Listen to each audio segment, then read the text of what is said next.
Because the time's Woke up this morning thinking about Those summer days.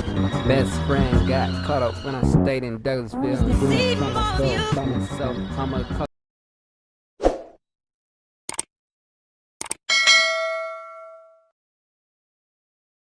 Hey everyone, what's going on with y'all today? I got Atlanta Boy, the merch. So this is what we rocking this year. We're Atlanta boys, we Atlanta girls, we Atlanta people. We represent where we from, and I'm from Atlanta. So y'all should be getting some merch with the Atlanta Boy, or y'all can call me Tario. If y'all do get the merch, y'all can text me on Tario_3000, and I will shout you out and post you. This is all the merch right here. Ooh, look at that. Ooh, look at the art print. Okay, look at the well, we don't really mess with Galaxies here. We iPhone gang, but it's okay if you do have a Galaxy or a Samsung. We do not discriminate. You know, that being said, go ahead and get yours at redbubble.com. Peace. What's good, y'all? Welcome back to another video. So today, the psychology behind Drake versus Kanye, the complete beef history. I'm down to fully break it down with y'all, and y'all can relax. Be sure to get your popcorn, get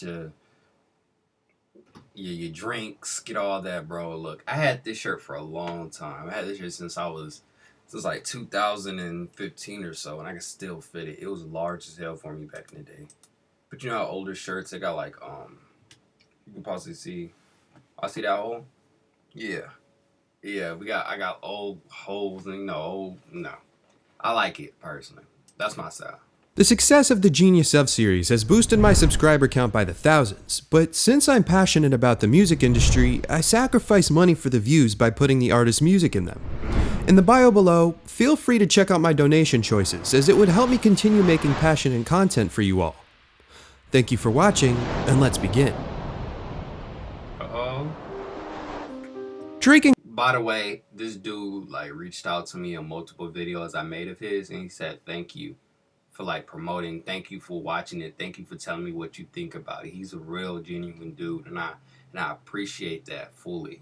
I really do. We don't got a lot of YouTubers out here that really care about even smaller YouTubers that are starting out. Cause don't get me started. The big YouTubers, they don't think too much about the smaller people because they worry about themselves. But us like under 30K, right? Okay. 43K. Okay. Us under 100K, let's say that. We have to struggle to get up. Now I'm gonna get me started. I'm under like 200s. I'm under 300 subscribers. So I'm really struggling, trying to make my way up. You know? I'm trying to be able to take care of myself in a capitalistic society. It's hard. But like he said, I don't want to start donating, start doing stuff on my channel, paid stuff on my channel. So I'll see that in the future. Kanye are both generation-defining artists in the world of music. Since they've played major key roles that have determined the fate of modern sound in mainstream media, meant their respective paths would have inevitably crossed, given the competitive nature, that is the spirit of hip-hop, burrowed in these two since the start of their careers. There wasn't going to be room for either artist without butting heads at least once or twice, and because of this, fan bases split and stans defended their favorite to the end. However, at some point in this feud, verses cut deeper than rap beef, going beyond the typical back-and-forth records. Diss tracks and one-liners turned into interviews and rants that created narratives which posed to justify their line of defense, but within those petty moments, exposed their egos that interlooped with the pride and legacy they'll carry to the grave, defining what kind of character they portray to the public and who they really are as icons. By the end, we'll have a better understanding of our generational favorites in this story of legends playing chess. But before cracking the surface of this narrative, need to explore both Drake and Kanye's backstories, mindsets, and motives without failing to appreciate the artistry to grasp why they feuded in the first place. But before I continue, I want to lay the grounds for fans of both artists. I don't come from a place of bias, and with that being said, doesn't mean I think one is better than the other. Both artists serve the purpose of their roles to the talent they acclaim, therefore making both equally enjoyable for me. But I digress. That's not the purpose of this video. Hear me out. I know a lot of people gonna hate me, But Drake's, I remember seeing a Drake interview when he was a kid. I think living with his mama still. During the grassy time. Before he moved out to LA.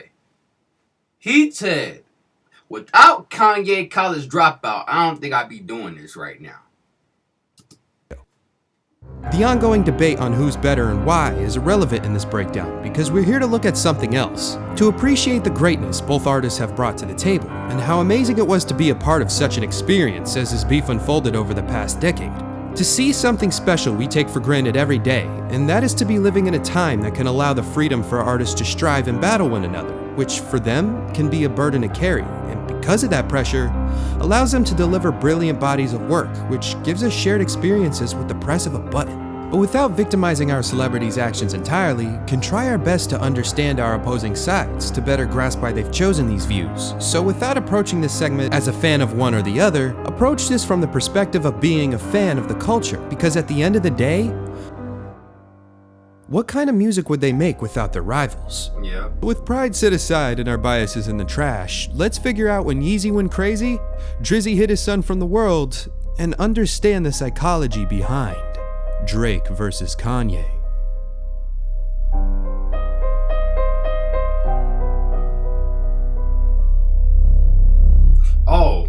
Oh shit. That shit scared me. I was like, I'm looking, I'm like, yo, whoa. Not gonna lie to you. I feel sad, but there's a lot of black people being treated like shit over there. And plus, black people over here still being treated like shit when it comes to Ukraine. So I'm like, I feel sorry, but it's not really my fight. It's like, kind of, I'm gonna be honest with you. Like in America, we got so much fucked up shit going on. Why would I fully be worried about Ukraine if we got literally, like, people killing people in Atlanta, Philadelphia, all these other places? Just saying. And I know in Ukraine, it's a whole neo-Nazi thing going on out there. I'm good with that. They fight for their country. I fuck with that. Stand up. The motive behind Kanye West is one we need to understand first. Given his story came before Drake's, means we can figure out why he beefed with him to begin with. With the marginalization and limits of African American communities, Kanye's parents played roles in an attempt to undo the teachings of segregation. His father was a part of the Black Panther activist group, but regardless, didn't make him the best role model for his son at the time. His mother, Donda West, had to wear both hats in the relationship, and because of this, a young Kanye grew fond of her teachings, listening to what she said when hard times erupted. With Donda being a professor at a university, spoke wisdom into Kanye's mind, telling him to always announce his feelings in the moment, and so he did.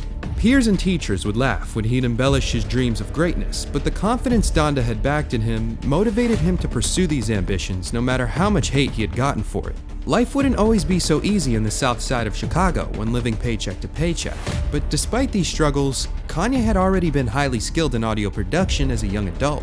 With the help of mentorships and self-teachings, he'd eventually master his practices in mixing soul samples into rap beats. This gave a fresh spin on the sound of hip-hop, since it hadn't really been done the way he was doing it, and because of this, exceeded the niche he was so passionate about as a kid.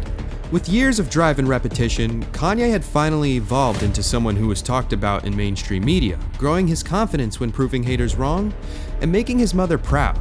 However, this newly found fortune came with consequence. In the early 2000s, Kanye had suffered a near-death experience that put him in the hospital. This single moment shaped much of his philosophy, that being, he wasn't going to die without a legacy. By 2007, Kanye West was producing beats for Jay-Z and battled hip-hop legend 50 Cent in an event that'd be called the Clash of Titans, which was a face-off in retail for the first time in rap history. Kanye was fully confident in beating 50's first week album sales, to which he did. However, this win was more than just beating an OG in the game. It was the respect both artists had for each other during this battle that made it wholesome, and what made this win bigger was the transition from decades of gangster rap to the melodic pop rap we all know of today. Kanye was on top of the world, but it had all came without sacrifice until the end of that year. Within a few months after the Clash of Titans event, Donda West passed away. Heartbroken and shattered, the shocking news undoubtedly devastated Kanye, but what made it worse was knowing the cosmetic surgery he had paid for led to her fatal end.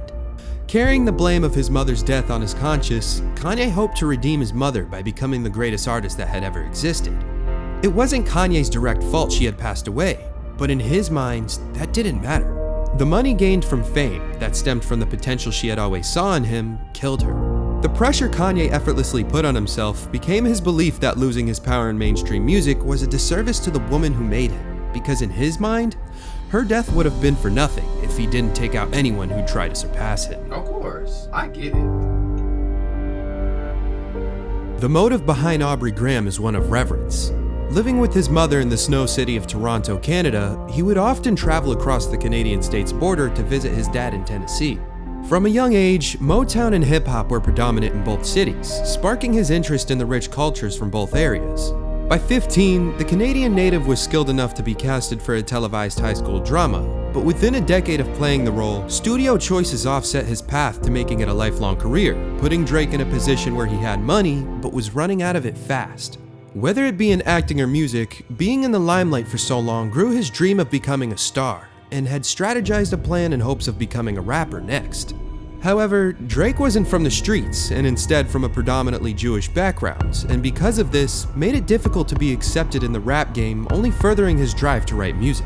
His heritage in being a half-black, half-Jewish Canadian rapper who was on a television show meant he had frequent backlash, such as questioning his ability to be a part of this culture. But despite all of the hate, Drake had seen these doubts as factors that play into his character as an artist. His mother was always highly supportive of him, and suggested that he'd sing in his raps as well, an often unseen advantage most rappers would shy away from. But because of artists like Lil Wayne and Kanye West, the roads that would have been needed to do so were paved by them a few years prior.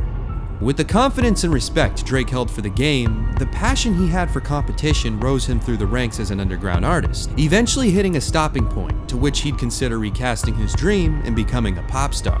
But despite these moments of unreasonable doubt, Drake had gotten a call from his idol who was considered to be one of the GOATs during this era, Lil Wayne himself.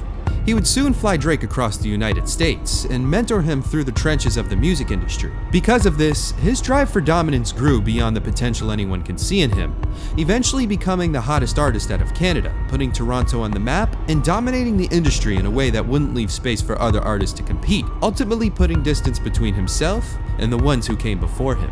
Despite what anyone said about Drake, he had a drive to be the greatest and thrived off competition with anyone he needed to in order to become the best of a generation that was hard for legends to coexist without questioning each other's presence.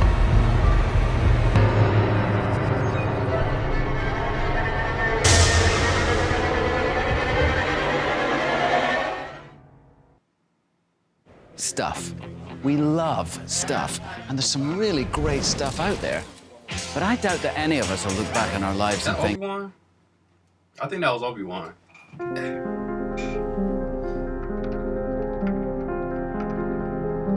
Now that Drake and Kanye are making waves in their own lane, I'll be summing up their history in 3 acts, because from this point in their relationship, it was only destined for a seasoned vet and a newcomer to collaborate behind the scenes. First, I'll note almost every encounter by date that carried the narrative on, and sum up the story at the end of each act. This way we'll have a better understanding on how they think and move business-wise. Okay. January 12th, 2010. Kanye directs the music video for Drake's Best I Ever Had. This act alone began one of many things Ye had helped Drake with early on in his career. The song had come from Drake's third mixtape, So Far Gone, released in 2009. 2010, Ye produces Drake's Find Your Love, that peaked at number 5 on Billboard, being one of Drake's first smash hits from his debut studio album, Thank Me Later, released in 2010. November of 2010, Ye and Jay began recording Watch the Throne, creating a joint project for fans of hip-hop. The world picked up on the rumors of an upcoming Ye and Jay project, thus generating hype. The duo were best friends thanks to Kanye's skills in production back in the early 2000s that made it inevitable for them to create a joint album together. February 8th, 2011, Drake remixes Kanye's All of the Lights from 2010's album My Beautiful Dark Twisted Fantasy to show his love for the culture and respect for Kanye West. May 20th, 2011, Drake shows signs of competition on DJ Khaled's I'm On One, and later sneak disses Ye on Twitter. In the song, Drake's last lines in his verse goes, "I'm just feeling like the throne is for the taking, watch me take it," alluding to the possibility that he knew Kanye may have been worried of his potential by mentioning the joint project between him and Jay. Drake later goes to Twitter in response to that line and says, "Hove diss? Hove of all people has not lost it. That's a God body flow," without mentioning Kanye's contribution to the joint album. August 8th, 2011, Kanye and Jay-Z release Watch the Throne that dominated the current space in hip-hop, housing anthems such as Otis, No Church in the Wild, and Niggas in Paris during this project. October 26, 2011, Drake calls Kanye competition on the November issue of The Source magazine, saying, "When I was a kid trying to figure out what I liked, it was Kanye who I related to the most. He was an artist in every sense, from his cover art to his music. Now I would say he was really a great competitor," suggesting that he'd like to surpass him one day. August 5th, 2013, Ye tells Drake on stage, Watch the Throne was made because of him. Drake calls Kanye a god in response, later telling Revolt that he's always looked up to Ye and studies him close.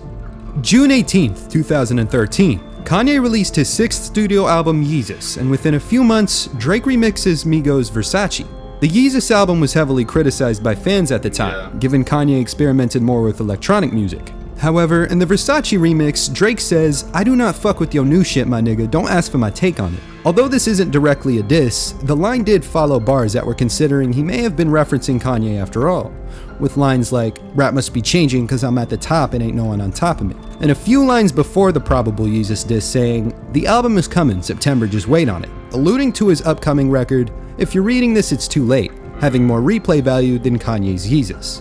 December 6, 2013, Ye says in the Juan Epstein podcast how he didn't mind helping Drake out with Find Your Love, and presumably everything else in his early career up until he got too big for him, leaving Ye to switch his energy with Drake from here on out. February 13th, 2014, Drake tells Rolling Stone he was ambivalent about Yeezus in that there were some real questionable bars on there. However, Drake says he speaks from a place of respect by saying, "Kanye's the reason I'm here. I love everything about that guy," assuming he comes from a fan's perspective on his album. Ye later says on Sidebar how media is trying to pin two greats against each other and squashes any beef the media was trying to portray. 2015, Kanye joins The Breakfast Club and says how Drake and him were going to release a joint project called Wolves. January 30th, 2016, Drake releases Summer 16, getting petty with his wordplay, mentioning how he became the next Jay-Z and how he's got a bigger pool than Ye. Ye later comes out and says he has 3 pools, and their friendship in the media starts to form a rival's perspective on the two's relationship. April 5th, 2016, Drake releases Pop Style featuring the iconic duo, which was released as a single to promote his 4th studio album Views. However, replaces them with his own verse on the album's released version of the song. Ye claims Jay didn't want to be on the album out of respect for Meek Mill, which at the time was who Drake was beefing with, therefore leaving Kanye off the song entirely. August 30th, 2016, during Drake's annual OVO Fest, Ye teases Wolves a second time, with Drake's only reply being, "Hallelujah." Billboards around the city made it seem like the joint project was happening. However, it never did. November 19th, 2016, during Kanye's Sacramento performance, he outed DJ Khaled and Drake for paying radio to play their new single for free. Drake later says he went from working on Wolves with Ye to Ye publicly shitting on him and DJ Khaled, thus creating a split between the two artists and a narrative in the media promoting rivalry. From here on out, the two artists' relationship would never be the same. Drake and Kanye West became friends in the light of fame by auditing one another's pockets and creating legendary moments in the early 2010s. Ye was Drake's loosely acquainted mentor during this time period by directing and producing various tracks and music videos, but only until Drake became confident enough to maneuver the game within the confines of his own fan base. During this time period, Drake recognized his true potential with the amount of numbers he can hit, followed by the accolades he obtained, and knew the only one who was capable of doing the same numbers consistently as him was Kanye West himself. Kanye had no intention to beef with anyone in his own interest. He wasn't about that life, even though he's a rapper, but because of the 2007 Clash of Titans event between him and 50, meant it wasn't impossible for Drake to see a future when competing with him. After all, if Drake were to play his cards right, it would just being competitive, as far as hip-hop is concerned. The competitive nature of it is something different. And because of this, Drake wanted the chance to beef with a hip-hop legend. But given Kanye probably wouldn't have done another Clash of Titans scenario, Drake decided to compete with Ye in a way that audiences couldn't shy away from, In other words, instead of attacking Kanye by dissing him directly, he would sneak diss him while publicly suggesting he was falling off, without forgetting to give him credit for paving the way, retrospectively replacing him as the face of a generation as the years went on. This strategy alone created respect on Drake's behalf, given he could have easily destroyed Kanye in a diss track due to his overall lyrical ability. But again, to no avail. By playing his cards right and pushing Kanye's buttons over the years, Kanye would have eventually had to respond, but instead Kanye countered Drake's move by working on a joint album with him, and in doing so could push the narrative that there wasn't competition to begin with. Over the years, Ye knew what Drake was doing, which is why he tried to calm the media down about a rivalry since the 2013 Juan Epstein podcast. This is why we saw Kanye push the Wolves collab album often more times than Drake did. However, if Kanye went through with releasing this joint album, he would have potentially put himself in a position to be the superior in this circumstance, eliminating any potential beef between the two artists. Regardless, given it was Drake season now. People would have been saying Drake was just as good as Kanye if this album had ever released, given his commercial success and skill set during this time period in his career. But Kanye didn't let this scenario happen, eventually snapping during the 2016 Sacramento show and airing out dirty laundry from not only Drake, but also other personal interactions he had with Jay-Z, politicians, and the Nike Corporation. Things weren't looking too good for Ye publicly, and so Drake backed off, letting Kanye destroy his public image since then, and taking his place as the face of a generation. Nevertheless, despite the media's negative perception of Kanye West during the time period, Drake still underestimated his ability to bounce back, because Kanye wasn't going to let anyone but himself sit on his throne until he was dead. Yeah. Contrary to all the other BS online gurus out there, I feel like I became a people millionaire in the realize most that, like, Kanye's literally on his boring own level. way You can't- possible. I didn't pay.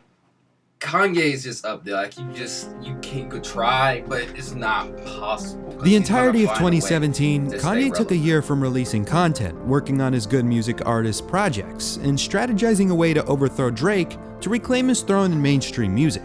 Obviously, this wouldn't be the only thing he was caught up with, but by this point, Ye was sick of Drake sneak dissing him in songs and still playing nice with him. It was finally time for Kanye to get a little summer revenge.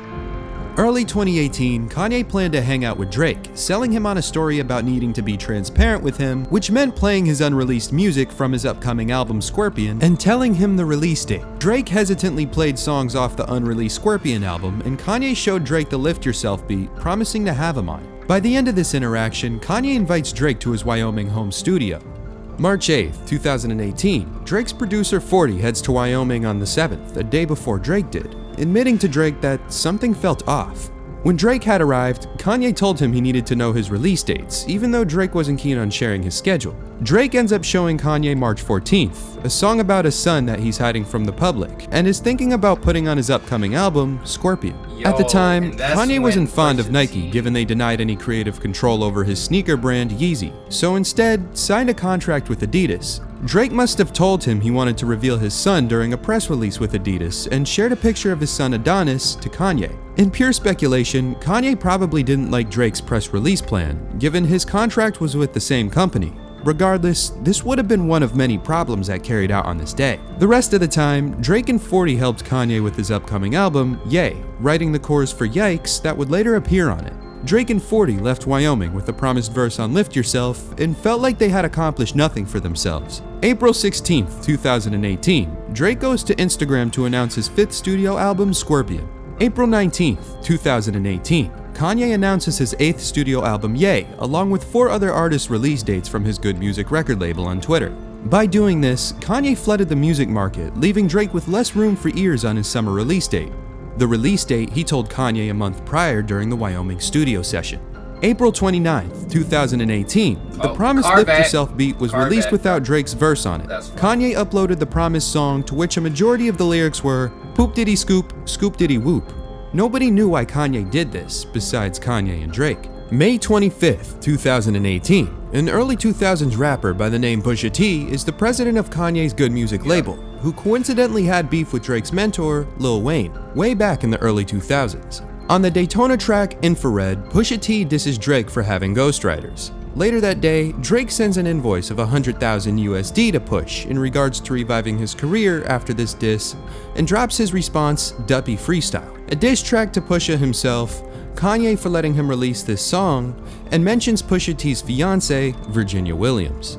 May 26, 2018, Drake releases I'm Upset, a single off of his new album Scorpion, a day after releasing Duppy Freestyle, which acts as an homage to Drake's earlier career beef with Meek Mill, with the Charged Up diss track and the back-to-back diss track that were also both released a day after another in 2015. That beef Drake had won. However, May 29, 2018, Pusha T responds to Drake's Duppy Freestyle and shocks the world with an announcement of his hidden son on the diss track The Story of Adidon, calling him a deadbeat father while making fun of his baby mama, who happens to be a porn actress, and for him being upset. He also goes after Drake's producer 40 for his autoimmune disease, given it could one day become fatal. By the end of the song, Pusha insists Drake responds, and that it'll be a surgical summer when he does. The cover art for this song illustrates Drake in blackface that was never seen by the world. Drake later comes out and says it was from his acting career in 2007, a time in his life where he was working on a project about young black actors struggling to get roles in the world of film. Late May, early June 2018, Drake feels the pressure, creating a response track to the world shocker that was The Story of Adidon.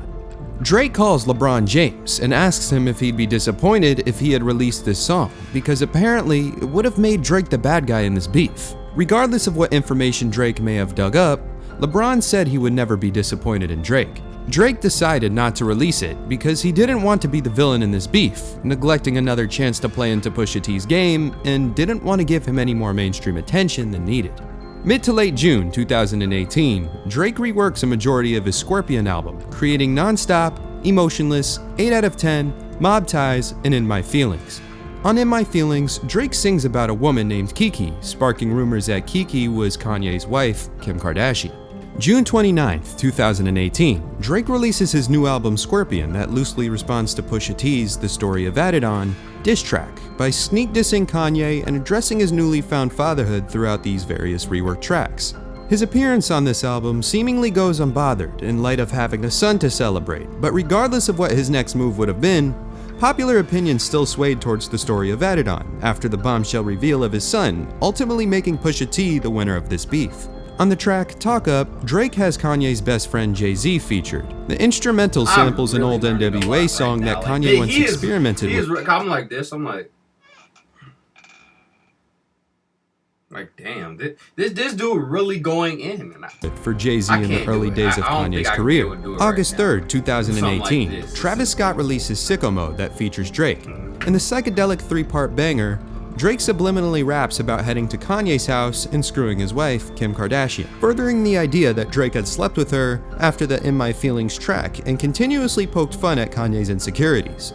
At the time, Drake had lived 4 to 5 blocks down from Kim and Kanye in Calabasas. Kanye didn't like how Travis let Drake sneak diss his wife on a song because Travis is a part of the Good Music label and Kanye's camp of successful artists. Travis said he had no idea of the diss and turned up to it when he first heard it. After the song's release, it went viral, giving Travis Scott his first #1 single. August 18, 2018, Drake replaces a line in Know Yourself and said, "Then Kanye flopped," referring to Kanye's recent album Ye that sold 208,000 units in first week album sales, which was 452,000 less than Drake's Scorpion. August 29, 2018, Kanye appears on Chicago's 107.5, the city where he's from's radio station. In this interview, Kanye expresses unusual behaviors when denying giving Pusha info on Drake's son, and later expressing jealousy and frustration when talking about Drake being played in his hometown more than him. September 20th, 2018, Kanye publicly responds to Drake about alluding to screwing his wife, saying, "The rumors he's carrying didn't sit right with my spirit," and how he wouldn't have let Pusha diss him on his beat Infrared if he wasn't in a medicated state, after saying in the previous interview, "I can't tell that man not to." That same day, French Montana releases No Stylist featuring Drake, where Drake disses Ye's Yeezy brand. Late September 2018, Drake follows Kim Kardashian on Instagram to antagonize Kanye after September 20th's rants about Ye's wife. October 12, 2018, LeBron James' talk show The Shop aired an episode with special guest Drake, who admitted to the world he was supposed to be on Lift Yourself and tells everyone Kanye had planned this since March, exposing everything that had happened at Kanye's Wyoming ranch. Although this interview lacked question regarding some of Drake's contradictions when telling LeBron and Maverick that There are fucking rules in this shit. made this entire interview seem a bit biased and set up to persuade the public on who won the beef. He expresses his anger towards Pusha, stating, Wishing death on my friend that has MS. Someone's gonna fucking punch you in the fucking face. The shit's done, the event's over. I wanted to do other things. I didn't want to further your reputation or your career by rapping back at you and having this exchange. October 19th, 2018, Pusha T appears on Joe Budden's podcast, clearing up that rules in beef. There are none. Including letting the world know that he was in Wyoming from the 1st through the 7th, and how Kanye didn't allow him in the studio with Drake when he came in on the 8th. Pusha also says he doesn't blame Drake for thinking that Kanye told him about his son Adonis, because from Drake's perspective, it would make perfect sense. However, this wasn't the case. What had really happened was, the information came from 40. It didn't come from Kanye. At all. Pusha T also mentions how Drake's team tried bribing a member of Pusha's, having the phone call recorded for proof. 40 is sleeping with a woman. He talks to her daily, 5-6 hours a day. With that also came the fact that Drake has a child. Oh, she must have a great personality. Yeah, bruh. Come on. On top of this, the women who pillow talked told Pusha that 40 felt neglected by the success of Drake. After this interview, Drake didn't respond. November 21st, 2018, Pusha T gets drinks thrown at him in Drake's hometown of Toronto during an ongoing stage performance. A man was supposedly stabbed in an attempt to jump him. Drake fans go to social media to clown Push. December 13th, 2018, Kanye posts over 125 tweets in an attempt to point fingers at Drake, telling him to stop sending him purple emojis and claiming that he had called him and threatened his life. Despite if this is true or not, Drake released a track titled Mob Ties that same year that subliminally suggested he had sent a hit on former rival XXXTentacion. Regardless if this theory is true or not, Drake played into the mob boss role during Scorpion, seamlessly making certain events seem non-coincidental. Kanye scarcely reminds the public that Drake's former rival was killed that summer, and Pusha T was almost jumped, all within a few months. Kanye also says that if anything had happened to him, that Drake would be the prime suspect. Kanye declines a sample clearance Drake requested for a 2009 remix to Kanye's Say You Will that presumably would have been on Drake's 2019 compilation album, Care Package.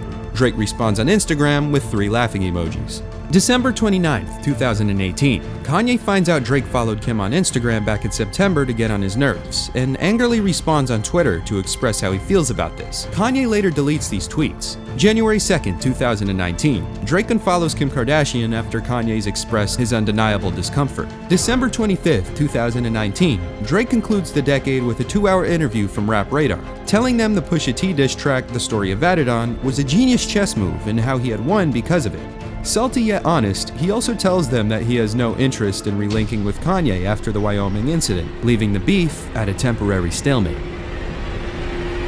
Bro, how do you do that, man? Like, you make it so suspenseful. Quick question for you. Where it's What like, do bad breath you and just your like poop have in this. common? And did you know that it's related to weight loss? Researchers estimate that over 80 million Americans... This is a lot. From the fact these two live close to one another, to Drake's producer 40 pillow talking to a woman.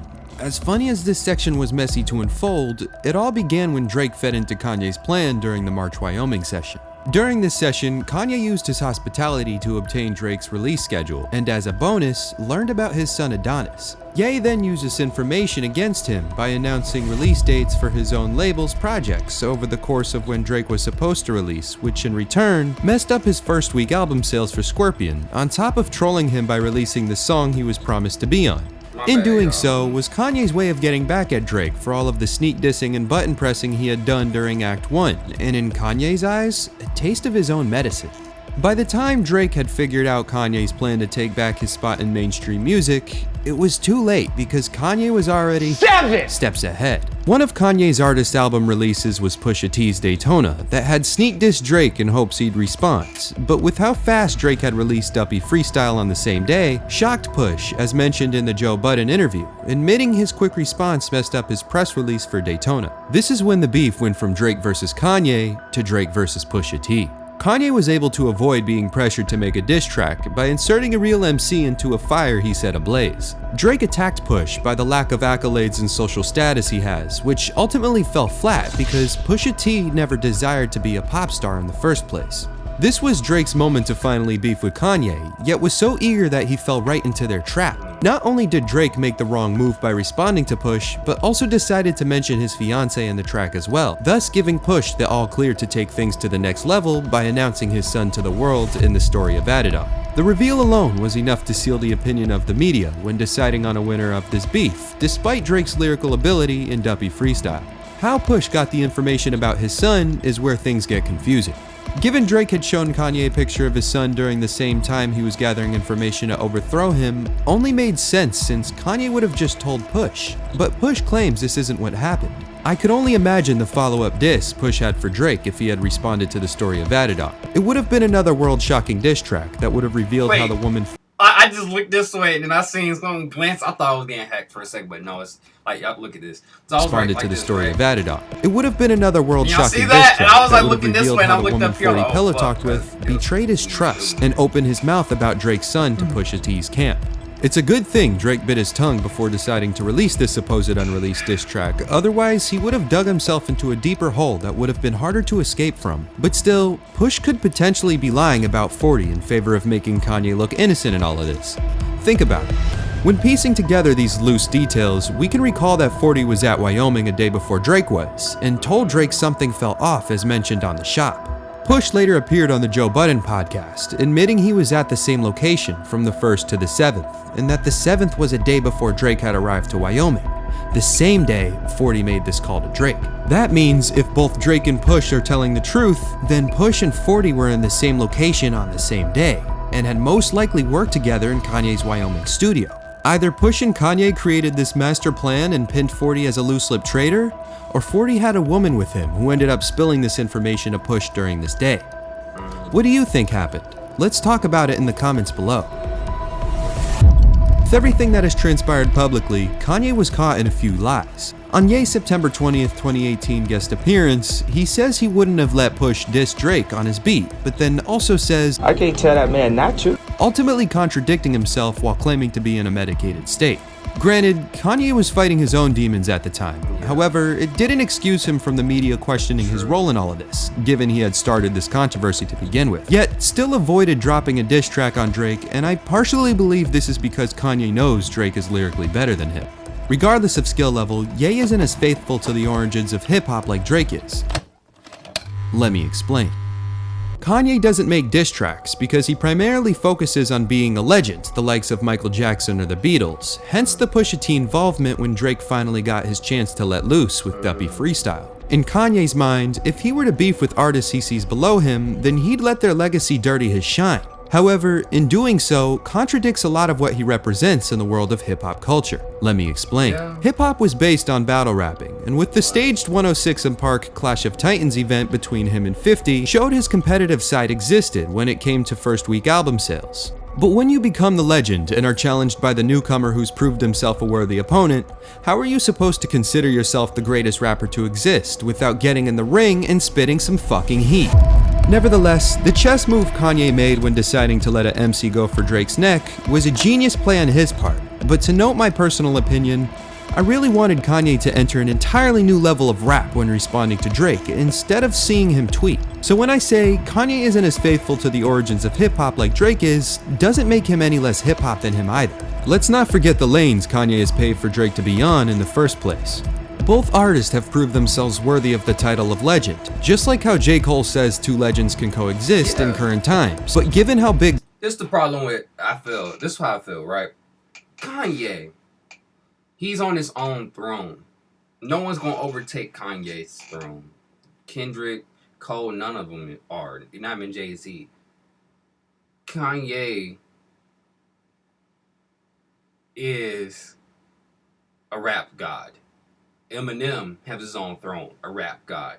Jay-Z has his own throne, a rap god.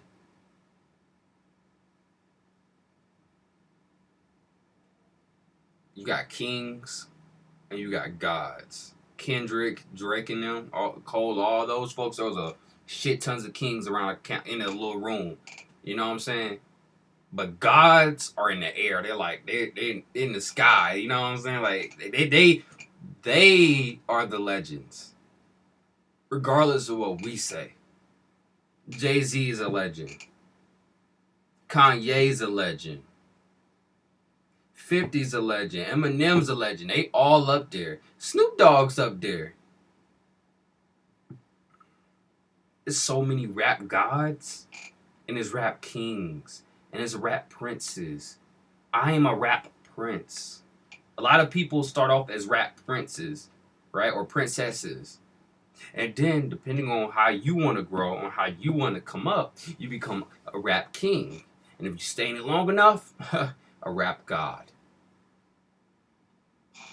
Both artists' egos are, didn't mean they weren't done butting heads. Drake took a major loss from Push when giving up this information, and regardless of how he carried himself in a nonchalant way post-2018, doesn't mean he didn't have an unresolved conflict with Kanye for making this move with him. Drake won't let this go until Kanye finally drops a diss track. However, Kanye's not budging, and because of this, Drake continuously waited for a chance to lyrically obliterate him. This powerful $49 sleep mask is now available in the US. This is an extremely high-tech $4,000 sleep mask. It was developed so that Navy... Okay, now you said $45. Okay, you going to get brain...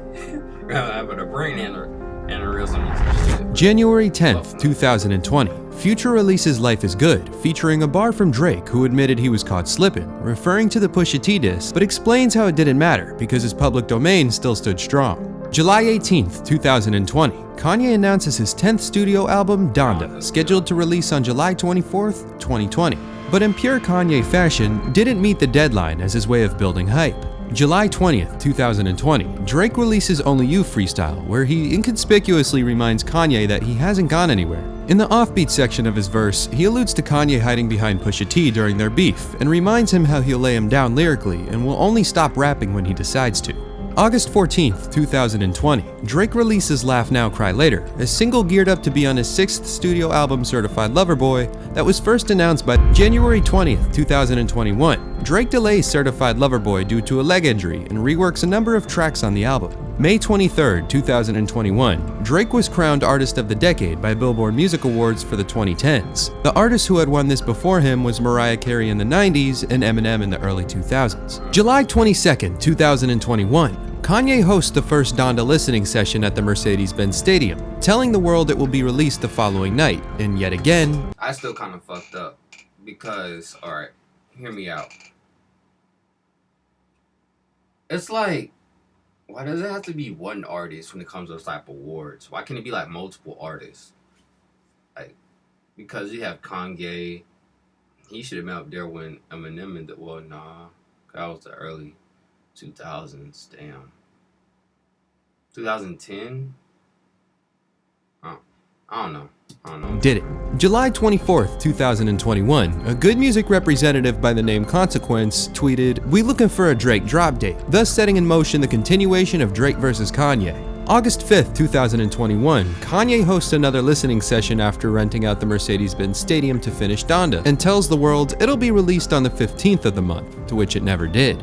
Mid to late August 2021, fans speculate Drake and Kanye will release on the same day to compete with each other's first week album sales, mirroring how Kanye competed with 50 during the Clash of Titans event.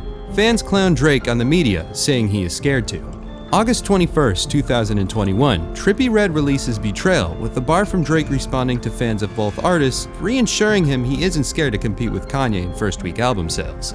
He goes on to take shots at Push and promises Kanye won't change a thing for him because his legacy is set in stone. The same day, Kanye puts Drake in a group chat with Push and others, stating Drake will never recover, and called him a nerd-ass jock nigga, sending him a photo of the Joker. August 23rd, 2021, Kanye doxes Drake's already publicized home address, later deleting the post from his Instagram.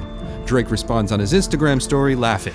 August 26, 2021, Kanye hosts third, final, and biggest Donda listening session at Chicago's Soldier Field Stadium, generating hype for his soon-to-be-released Donda album. August 27, 2021, Drake announced Certified Lover Boy's release to be on September 3rd during a halftime commercial on SportsCenter, August 28, 2021, Drake fans vandalized Kanye's childhood home to promote Certified Lover Boy. August 29, 2021, Donda released 6 days before Drake's September 3rd release date. Kanye states on Instagram that Universal Music Group released the album prematurely and was out of his control.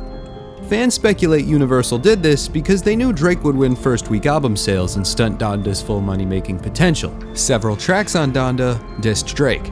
August 31st, 2021, Pusha T likes a visual activist's IG post clowning Drake's choice for an album cover.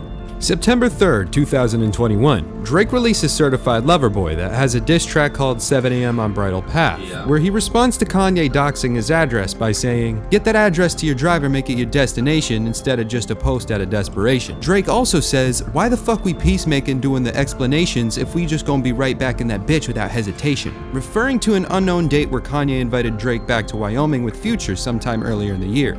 September 4th, 2021, Drake leaks Kanye's unreleased song, Life of the Party, where Kanye disses Drake in several bars. Gay fans go to media and clown Drake for releasing a song that they say was better than his entire album. November 4th, 2000. That whole song killed Certified Lover Boy. I'm sorry. No, it didn't. It didn't. It killed certain songs on that. Let's say that. If you get 3 Stacks been on Drake stuff as well. But who was the albums made and produced by? Kanye. Oof. If you get 3 Stacks on there, got you rapping like that, I'm just saying. In 2021, Kanye appears on an episode of Drink Champs, saying he talked to Drake and made him admit he never screwed his wife, and also said Drake has been important to the algorithm of the game, giving him credit for his talent. Kanye later goes to mention how signing good music artist Big Sean was the worst thing he had ever done because Sean had sided with the Democrats during his run for office. When I die, on my tombstone it's gonna say, "I deserve to be here because I signed Big Sean." Kanye also says, "When I released Donda," slipping up and admitting it wasn't Universal who released it early, but Ye himself. November 9th, 2021, Kanye uploads an Instagram video in hopes to make amends with Drake and put their past behind them by attempting to free Larry Hoover in a future concert event. November 16th, 2021. My birthday is November 19th, so think about it. I was like literally seeing all this. Drake and Kanye post up together for the first time in years. They make amends and get drunk together. December 15th, 2021, after a series of tweets from Big Sean stating how he was with Ye days prior to getting dissed by him, Big Sean makes an appearance on Drink Champs in response to it, saying, "What he said was some bitch-ass shit." Big Sean also outs many of Ye's worst behaviors behind the 2015 release of Dark Sky Paradise, Sean's album that had both Kanye and Drake on it. According to Sean, it all goes back to the song Blessings. Everything goes back to like something to do with Drake. I mean, not to be funny, but it's just like the obsession. So let's just be clear. Did you think that he didn't want you to have Drake on that record? Or did he want to be on that record? It was me and Drake. My album was immediately due that day. I had been playing him the music, played him the final album. He said he heard Blessings and said, "I have to be on here." I was like, "Bro, I already got you on 2 songs on my album." He hopped on 2 other songs already. So that would have been 3 songs he's on the album. He's like, "I need to be on this record." And I helped him write his verse for the song. For Blessings? For Blessings. Okay. So I hit up Drake. Drake was the one who came up with the idea of the song. We got in the studio and finished it together. So when I talked to Drake about it, Drake didn't want Kanye on that. Kanye had been obsessed with Drake since the Blessings verse, and how Ye spazzed on him over Drake as if he was supposed to be loyal to Kanye. This man really picked this up and said that that's his worst decision. It was Halloween. Come on. It was Halloween, though. It wasn't even cause of music, bro. It was cause of some bullshit that wasn't even true. He said it was some political bullshit. So, fuck this shit. Fuck what he talking about. December 9th, 2021, Kanye brings out Drake as a guest during an event to free Larry Hoover. Their beef is officially over, performing each other's songs and finally coexisting as legends. And that's when you start seeing the shift and change as people like Kanye, people like Kendrick, J. Cole, and Drake becoming gods. Beautiful. It's beautiful to see rap gods become rap gods. To me, I feel like they rap gods now. I was saying before they wasn't. What does the future of strength look like? That makes sense. Like Vince It's a Staples, personal he's a trainer rap that king. assesses your strength and adds weight The as game, you he's a rap progress. god. People like that, Dr. Dre, he's a rap god. The 2007 Clash of Titans event was a monumental moment in hip-hop between Kanye West and 50 Cent, becoming hip-hop's first battle in retail. But although these two were competing, did so in a manner that was subjective to the true nature of hip-hop, given it wasn't real beef, but instead a manufactured competition in first-week sales between albums. With the announcement of Good Music representative Consequence tweeting, "We looking for a Drake drop date," some 14 years after this event, became an exciting time for fans of both artists, given this also would have been a battle in retail between Kanye's Donda and Drake's Certified Lover Boy. The only difference is, Kanye's beefing for real this time, having a legacy to fulfill, and Drake couldn't have been more prepared. Over the years after the death of Donda West, Kanye's drive has been primarily to become the greatest artist ever. But once he saw his nuance was fading and other artists thriving, he had a realization that he needed to be bigger outside of the views of a rapper, and in the words of Kobe Bryant, a different animal but the same beast. What the f does that mean, Kobe Bryant? You're welcome. Kanye would soon figure out he was more than an artist, but a leader, someone who wanted to rise up and use their power to figure out ways to help the world. Sometimes he didn't know the best ways, but still tried, all in the name of Donda West, because this is what his mother would have wanted for him: absolute greatness. Kanye still deals with the trauma of her death by blaming himself for it, and now that a Clash of Titans scenario has presented itself, he can finally get redemption after years of Drake taking his spot in mainstream music. This is what Drake had wanted, a chance to show the world his artistry by topping the last man on the throne, just like Kanye did in the early 2000s, and rightfully so. This is the game of hip-hop, and it's Drake's season now, but Kanye's ready to take it back. Throughout the months, shots were sent from Drake in Only You freestyle and in Betrayal, ready for Kanye to respond, but yet again, only did through tweets and group chats. After Kanye told him he would never recover and sent him a picture of the Joker, Drake responded by mimicking the Joker's actions from the Dark Knight movie, appearing to hack a SportsCenter halftime commercial, revealing the release date for his album that he'll destroy Kanye in first-week sales with. This was a genius and well-thought-out move by Drake. Nevertheless, Kanye was ready for that release date by uniting the newest and best artists in the game with him on Donda. There was no possible way Drake could beat him, given the 3 colossal listening parties that built hype on top of the other artists' fan bases tuning in as well. Although fans from both sides clowned one another's artist, Drake vs. Kanye was officially happening. However, the excitement from both sides fell short when Kanye claimed Universal released his album a week before Drake's. It made sense. Universal knows Drake's first-week sales will blow Kanye's away without him ever having to have a rollout besides an Instagram promotion and a heart cut into his hair. That in itself is a flex Drake will take to the grave, because Drake's demographic is to appeal to the masses. After Kanye lost by over 300,000 units in first-week sales, he unintentionally admitted to releasing the album on the Drink Champs podcast, which means he lied about Universal releasing it.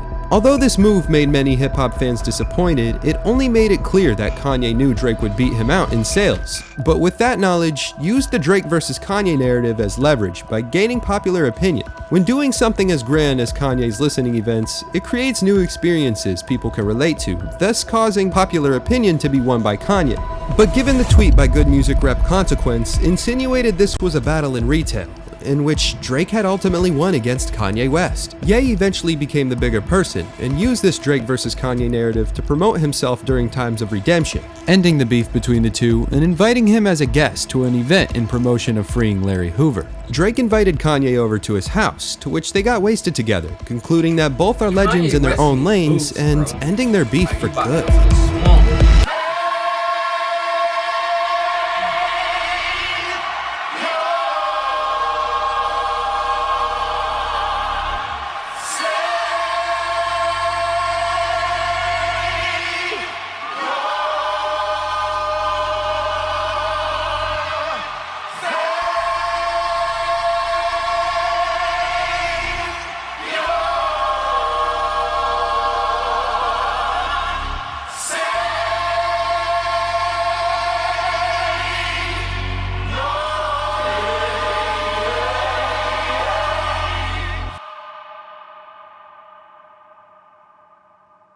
I will say, this was an incredible ending to a rap beef that we've ever seen before, but although their motives were resolved, a part of me believes a lot of ego still resides within them, forcing a false public narrative that is their friendship when in actuality, don't talk to one another. But to settle differences in what felt like a cohesive ending, fans of both sides continue to defend who they think is better, trash-talking the opposing artist and giving unbiased reasons as to why they dislike them. Kanye is crazy, Drake hit his child. Kanye is egotistical, Drake makes trash music. In spite of this conclusive setting, I think fans of both sides can agree it didn't feel very conclusive. But why? Shouldn't the fans be getting along with one another? Forcing narratives that benefit these artists' respected sides is only in their best interest as businessmen. After Act 2, a lot of people got tired of them beefing. This put Drake in a position to counter losing the Pusha T beef by continuing to make hits and sneak diss Ye in his music, as if he wasn't beefing at all whilst holding mainstream power. Kanye, on the other hand, reclaimed his throne by orchestrating the Drake and Push beef while publicly promoting himself as the greatest of all time, ultimately continuing to indirectly battle Drake in Act 3.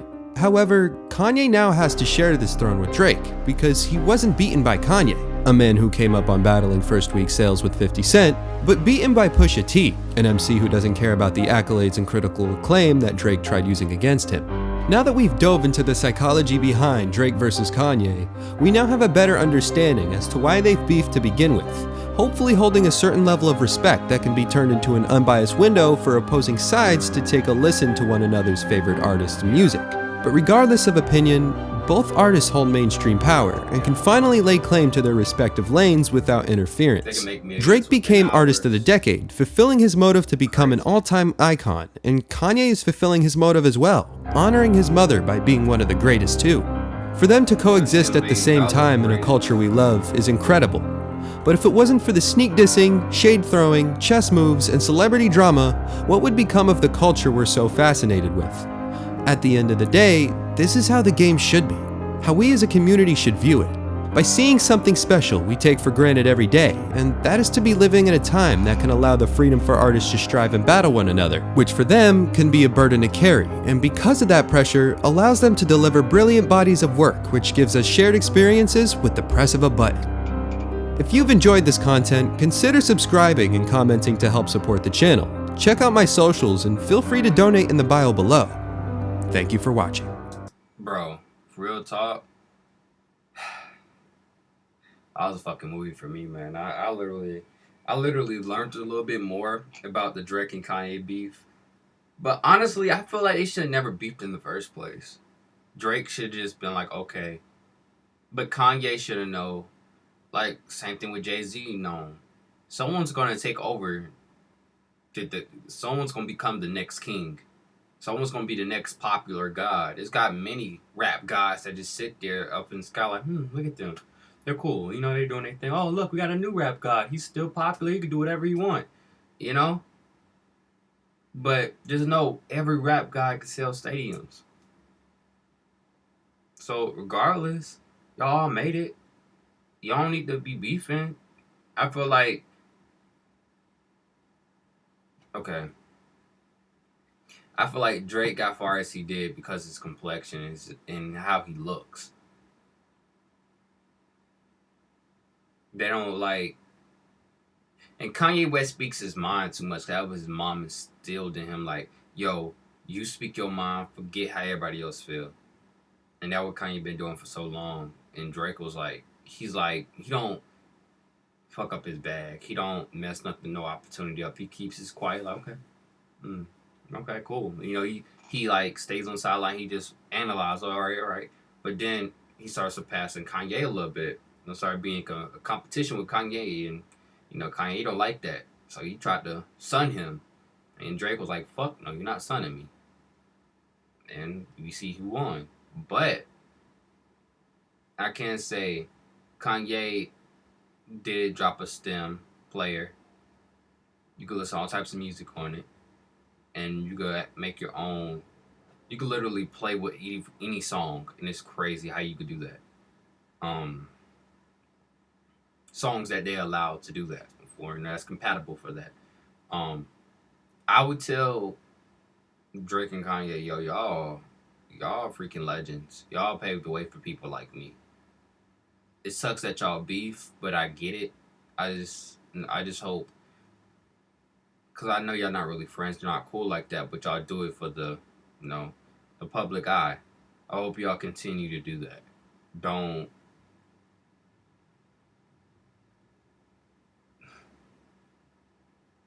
Don't cause no like, oh, you like Drake, fuck you. You like Kanye, fuck you. They both artists. You like them both. Like it's not a big deal to me.